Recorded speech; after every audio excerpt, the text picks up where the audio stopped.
Rica. Y justamente, bueno, sobre ese tema tenemos a Natalia hoy, esta mañana acá en la mesa de RTN Revista. Y bueno, Natalia, muchísimas gracias por acompañarnos. Importante destacar esta iniciativa del CINAR, que es única en su tipo en Costa Rica, ¿verdad? Buenos días. Exactamente, buenos días César, Helen y todas las personas que nos están sintonizando el día de hoy. Efectivamente, colegas, la Defensoría de las Audiencias nace como un canal de comunicación directo entre los diferentes públicos que reciben los distintos productos y contenidos del CINAR y estos en sí, ¿verdad? ¿Qué quiere decir esto? Bueno, si las personas ven que hay algún producto o algún contenido que vulnera, por ejemplo, derechos humanos, pueden reportarlo ante la Defensoría de las Audiencias. La Defensoría nace en el marco de una alianza primeramente con la Defensoría de los Habitantes. Entonces, bueno, ¿qué es lo que queremos proponer? Es que lleguen directamente a decirnos cómo podemos mejorar nuestro trabajo. Cabe destacar que la Defensoría de las Audiencias es la primera en su tipo en Costa Rica, es una iniciativa propia del CINAR, una iniciativa que quiere llevar a cabo, hacer un cambio, ¿verdad? ¿Para qué? Para incluir al público en todas sus modificaciones, en toda la mejora de sus productos. En conclusión, es una autorregulación del medio. ¿Cómo se entiende o cómo entiende la gente cuando se habla de que algún contenido puede violentar o violar algún derecho humano? ¿Cómo se identifica esto? ¿Cómo podría decirse, digamos, este contenido está siendo violatorio de los derechos humanos? Por ejemplo, si una persona está observando algún programa de Canal 13 o está escuchando algún programa de Radio Nacional o inclusive en sus medios interactivos también, un Facebook Live, por ejemplo, en este caso, ¿verdad? Es uno de los ejemplos, y ve que una persona periodista o una persona invitada dice alguna frase que atenta contra derechos humanos, por ejemplo, una frase sexista, una frase machista, una frase homofóbica o racista, puede reportarlo ante la Defensoría de las Audiencias. ¿Por qué? Porque obviamente se está incitando a un discurso de la violencia y de discriminación. Y nosotros y nosotras, como medio de servicio público en el CINAR, tenemos la obligación de garantizar que no haya este tipo de contenidos, que no se divulguen frases de este tipo, tanto en las personas que conforman el CINAR como en las personas que llegan, por ejemplo, a debatir o que se entrevistan, que obviamente, ¿cuál sería la función en ese caso de la persona periodista? Decirle, un momento, señor, señora, esto atenta contra los derechos humanos ya por iniciativa propia. ¿Cuál es el proceso que se sigue una vez de que llegan estas denuncias o observaciones que puede hacer el público y también los métodos que tienen para hacerlo? Claro, tenemos, bueno, como lo mencionábamos al principio, el contacto con la Defensoría de las Audiencias es directo. Entonces tenemos un sitio web que es defensoría de las audiencias.cinar.go.cr.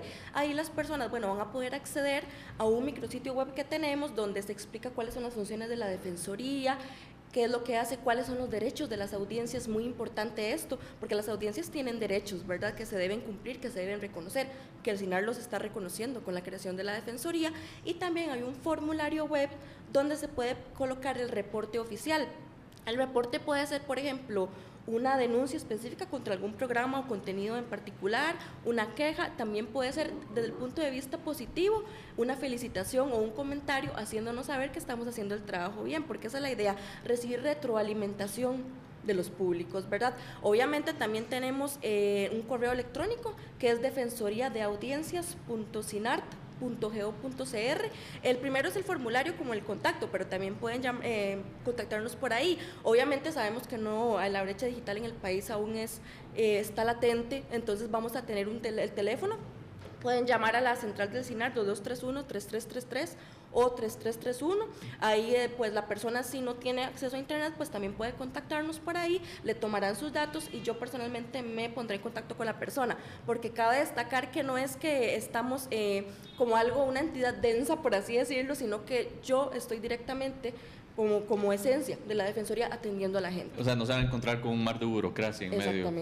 Exactamente, ahí yo estaría atendiéndolos porque la Defensoría de las Audiencias está creada en función de la población. Decías antes de la entrevista, Natalia, que la idea no es tanto pensarlo como una denuncia, sino como algo tal vez un poco más constructivo. O sea, como es que decías, no denuncia, sino un reporte. Es un reporte. ¿Y qué no se recibe también, digamos? ¿Qué no es parte de lo que se recibe en la Defensoría de las Audiencias? Porque me decía usted que a veces La gente podría hacer quejas por la vestimenta, por el maquillaje de los presentadores, cosas así, que eso no está dentro de la regulación. Exactamente, eso lo mencionábamos fuera de cámaras anteriormente, que no significa que la Defensoría de las Audiencias va a estar para que la gente diga, es que no me gusta la camiseta que tiene el colega César, por ejemplo, el periodista César el día de hoy, ¿verdad? Eso es algo muy subjetivo, la idea es hacerlo de una manera bastante constructiva y siempre con un enfoque de derechos humanos. El enfoque de derechos humanos quiere decir que estamos reconociendo la igualdad para todas las personas. Entonces, el tema que atañe a la Defensoría es esto: cómo construimos una sociedad más plural, más diversa, más democrática y en la que todas las personas pueden participar. Por ejemplo, ¿y por qué le llamamos Defensoría de las Audiencias y no de la audiencia? Porque sabemos que la sociedad es plural, es diversa, y lo que queremos es saber que somos iguales, pero tenemos nuestras diferencias claramente. Y es que hablamos de las audiencias, porque tenemos, por ejemplo, en el mismo país, poblaciones distintas, ¿verdad? Claramente se les debe reconocer los mismos derechos. Bueno, valga la pena reiterar, y ya para ir concluyendo, Natalia, que esta es una idea innovadora en el país, creo que se ha aplicado en otros países, pero es muy innovadora a nivel nacional y eso es importante destacarlo. ¿Qué resultados ya en los pocos días que Así ha es, estado vigente? Sí, colegas, tenemos que destacar que esta iniciativa del CINAR es única en el país, somos la única Defensoría de las Audiencias en Costa Rica. En Latinoamérica pues hay varios ejemplos, por ejemplo en países como Argentina, Colombia, México, donde hay defensorías de las audiencias con otros nombres, por ejemplo Defensoría del Público, es una de estas. Surgen bajo dos criterios: que sean por iniciativa del propio medio, como es el caso aquí del CINAR, o también que sea por iniciativa del gobierno, que se crea. Entonces la Defensoría de las Audiencias o del Público, cualquiera que sea el nombre, va a regular todos los medios de comunicación de un país, como es el caso de Argentina. Pero aquí, por ejemplo, nos vamos a autorregular en el CINAR, es decir, la Defensoría de las Audiencias solo va a tener injerencia con los medios del CINAR, Canal 13, Radio Nacional, medios interactivos del CINAR, inclusive también la misma agencia RTN, ¿verdad?, que está llevando a cabo un gran trabajo, también entra dentro de esto. Muchísimas gracias, Natalia Rojas, defensora de las audiencias de el CINAR. Helen. Así es. Bien, y vamos